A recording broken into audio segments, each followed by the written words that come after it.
Farid Kahat, soy profesor principal de la Facultad de Ciencias Sociales de la Pontificia Universidad Católica del Perú, y esta entrevista va a versar sobre las negociaciones internacionales en torno al programa nuclear de Corea del Norte. Corea del Norte es un país virtualmente sin aliados en el sistema internacional. Probablemente su único aliado y prácticamente su único socio económico, en particular comercial de importancia, es China. Presumiblemente el rol de Corea del Norte en esa alianza era el ser un estado tapón, o sea, ser un estado que pusiera distancia entre el territorio de China y las fuerzas norteamericanas ubicadas en el territorio de Corea del Sur. Pero algunos autores consideran que cada vez más Corea del Norte es una fuente de dolores de cabeza para China antes que un aliado de interés, porque China provee, digamos, de buena parte del consumo de energía eléctrica de Corea del Norte. Probablemente sea la única fuente importante de inversión extranjera en la economía norcoreana, que de cualquier manera es muy pequeña en términos incluso per cápita comparada con Corea del Sur, y además digamos, representa más de la mitad del comercio de Corea del Norte por sí sola.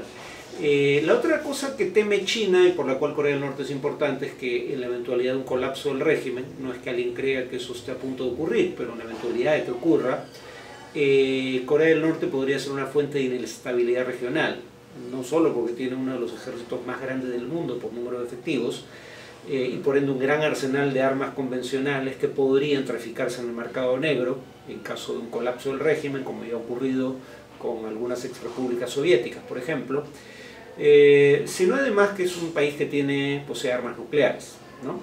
Y un colapso del régimen podría provocar oleadas de refugiados que vayan tanto hacia el norte para tratar de ingresar a China, como hacia el sur para tratar de ingresar a Corea del Sur. La paradoja es que por mucho que sea crítico del régimen norcoreano, Corea del Sur no quiere un colapso en Corea del Norte. Querría, de ser posible, una transición ordenada hacia un nuevo régimen político. La otra cuestión en el plano estrictamente legal es que Corea del Norte es un país que ha roto el Tratado de No Proliferación Nuclear, pese a que fue un estado suscriptor, ¿no? Lo abandonó, pero lo abandonó después de haberlo violado, porque construyó armas nucleares, algo prohibido por el tratado, siendo parte del tratado, y ese es el estado de la cuestión ahora.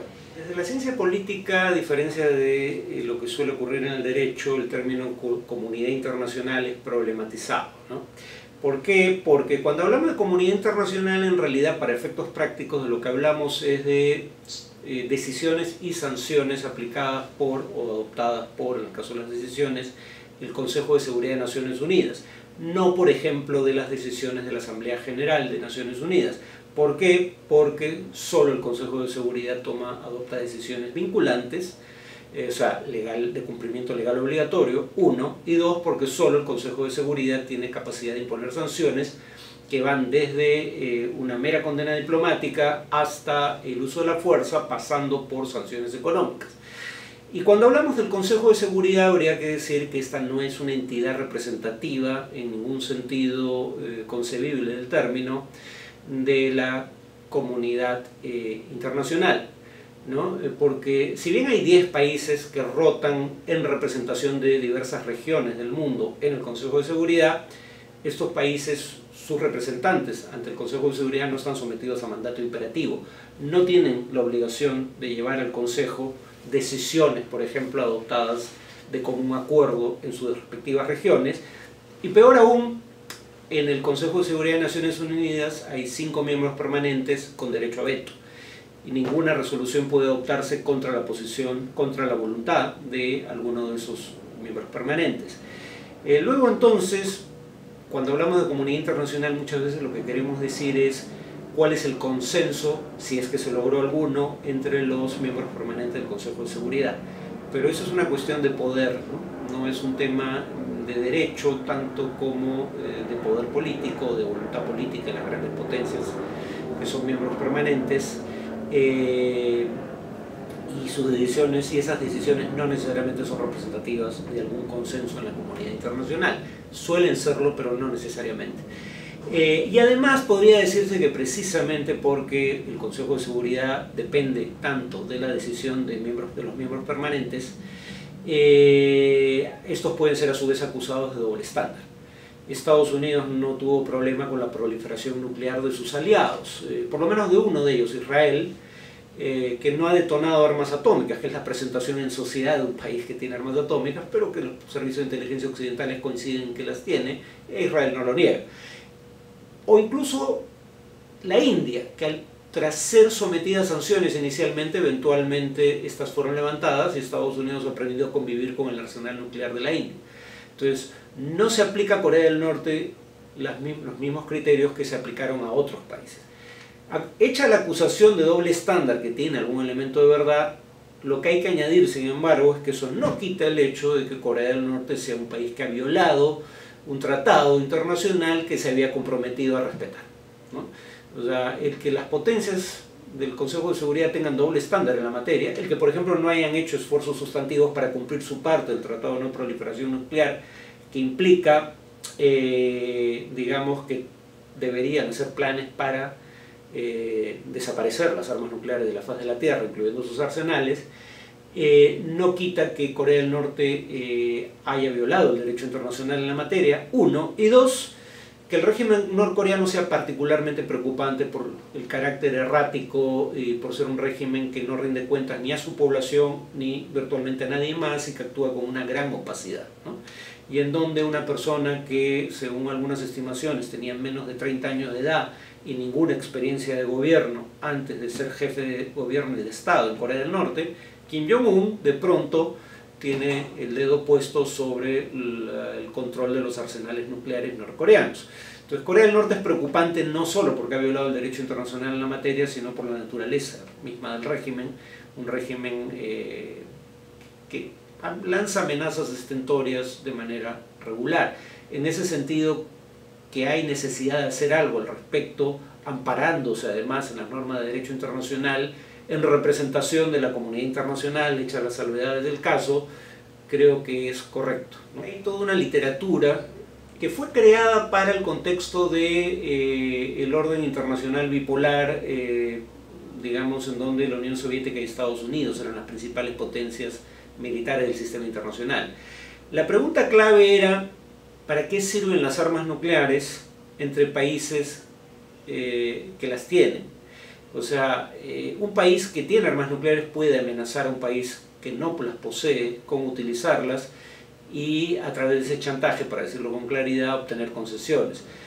Pero ¿qué tanto puedes obtener cuando amenazas, en cuanto a concesiones, cuando amenazas a otro país que también tiene armas nucleares? La destrucción mutua asegurada, pensaban algunos estrategas, hacía que las armas nucleares no cumplieran ya un fin más allá del de la mera disuasión, o sea, pero disuasión en términos de no ser destruido porque yo te puedo destruir en respuesta. Pero no era un buen instrumento de negociación para obtener concesiones, ¿no?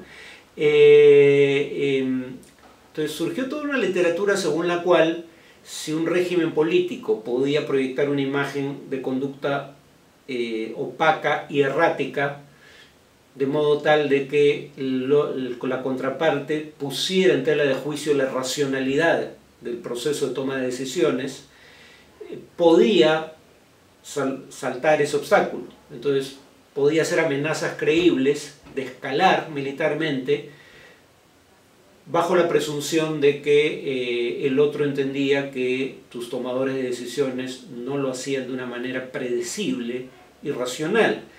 Y entonces fingir locura, por decirlo de alguna manera, fingir demencia, se convertía en un activo estratégico.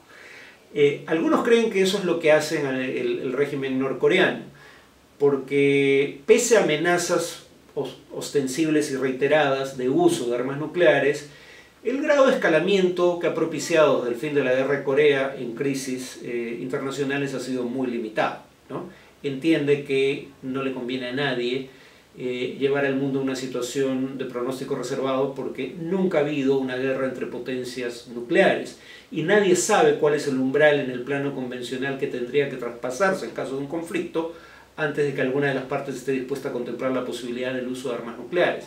Entonces nadie ha querido entrar a ese terreno minado. Pero lo que voy es a que las amenazas norcoreanas serían parte de esa estrategia de fingir una conducta, o en todo caso proyectar la imagen, si finge o no, esa es precisamente la duda, es lo que da poder de negociación, proyectar la imagen de una conducta opaca y errática, de modo tal de que el otro no sepa qué atenerse y haga más concesiones de las que haría ante un actor puramente racional, ¿no? Pero por eso creo que no hay que tenerle más miedo del necesario, digamos. Las partes obviamente lanzan mensajes en cada crisis sobre lo que estarían dispuestos a hacer si la crisis escala, precisamente para evitar que escale, es un mecanismo de disuasión. Y hasta ahora ha funcionado relativamente bien. Y en honor a la verdad habría que terminar diciendo que Corea del Norte, siempre que realiza amenazas de uso de arma nuclear, dice que las usaría en defensa propia en la eventualidad de ser atacada, ¿no? O en la eventualidad de que un ataque fuera inminente, lo cual ya hace más difuso el panorama, ¿no? Pero en todo caso nunca ha dicho que está interesada en lanzar un ataque de agresión. Claro, ningún agresor ha dicho eso virtualmente en el último siglo, en la historia reciente de la humanidad. Pero en todo caso, el punto es, si me atacan, estoy dispuesto a contraatacar con todo mi poderío militar, ¿no? Pero no es el argumento de que voy a atacar, digamos, de manera hostil. Incluso no siempre dice que va a atacar de manera preventiva, ¿no? Dicho sea de paso, los ataques militares preventivos son ilegales bajo el derecho internacional. La Carta de Naciones Unidas autoriza el uso de la fuerza solo en dos situaciones: cuando lo autoriza el Consejo de Seguridad de Naciones Unidas o en caso de un ataque armado. Entonces, un ataque militar preventivo no tiene amparo bajo la normatividad internacional. A ver, en algún momento se estableció un mecanismo negociador que contenía 6 partes en la negociación, por su peso en el sistema internacional y por su peso regional. La idea era que negocien las dos Coreas, Corea del Norte y Corea del Sur, pero que sean parte de la negociación en buena medida como garantes de lo acordado, si se llegaba a algún acuerdo, potencias globales o regionales que sean aliados de una u otra de las partes, o que por su poderío, digamos, pudieran ser un garante confiable de los acuerdos. Y entonces había este mecanismo que incluía a Rusia, China, Estados Unidos y Japón, además de las dos Coreas. Ese mecanismo llegó a acuerdos, pero Corea del Norte no cumplió los acuerdos. Por eso el mecanismo se trabó. Digamos, ya no hay negociaciones sustantivas, porque el régimen norcoreano básicamente ha pateado el tablero y está actuando de manera unilateral en esta materia. Pero además parece haber habido un cambio en la percepción de cuál era el propósito del arsenal nuclear de Corea del Norte. Corea del Norte es uno de estos países peculiares en el sistema internacional. Es una potencia militar porque es uno de 9 países con armas nucleares en el mundo. Solo 9 tienen armas nucleares y uno de ellos es Corea del Norte. Y además estaría desarrollando misiles balísticos intercontinentales, con lo cual, y tratando de miniaturizar sus armas nucleares para que puedan calzar en la cabeza de esos misiles, con lo cual la amenaza del arsenal nuclear norcoreano no sería solo regional, sino que podría proyectar la sombra de un ataque nuclear a miles de kilómetros de sus fronteras. Entonces, militarmente Corea del Norte es una gran potencia, podría decirse, ¿no? Económicamente es un pigmeo, ¿no? Es un país en donde, y eso es por eso un experimento natural para las ciencias sociales, un país donde la península coreana era una sola unidad política que tuvo un mismo tipo de gobierno durante siglos, misma lengua, misma fisonomía religiosa de la población, al menos antes de la separación, o sea, misma religión, quiero decir, misma experiencia colonial, el dominio japonés del siglo XX, pero un día, producto de un conflicto, se parte en dos el país, y 60 años después, o un poco más, Corea del Sur tiene un ingreso per cápita que es 15 veces el de Corea del Norte. Corea del Norte es un país en donde los recursos del Estado y de la economía nacional, que son del Estado a su vez, Se orientan no a brindar luz eléctrica a la población, hay tomas satelitales nocturnas donde se ve que Pyongyang está virtualmente a oscuras en las noches, a diferencia de Seúl, por ejemplo, sino se destinan a las Fuerzas Armadas en general y al programa nuclear en particular, ¿no? Y la población no puede hacer nada al respecto porque no se le consulta absolutamente nada y no puede protestar bajo amenaza de represión, ¿no? Y por ende es un país en donde, como en este momento, hay aludes que provocan muertes, o hay sequías o inundaciones que dañan las cosechas, y entonces es un país en el que hay hambruna, requiere ayuda internacional para lidiar con esos problemas, porque los recursos que podrían servir para hacerlo están dedicados al programa nuclear, entre otros fines militares.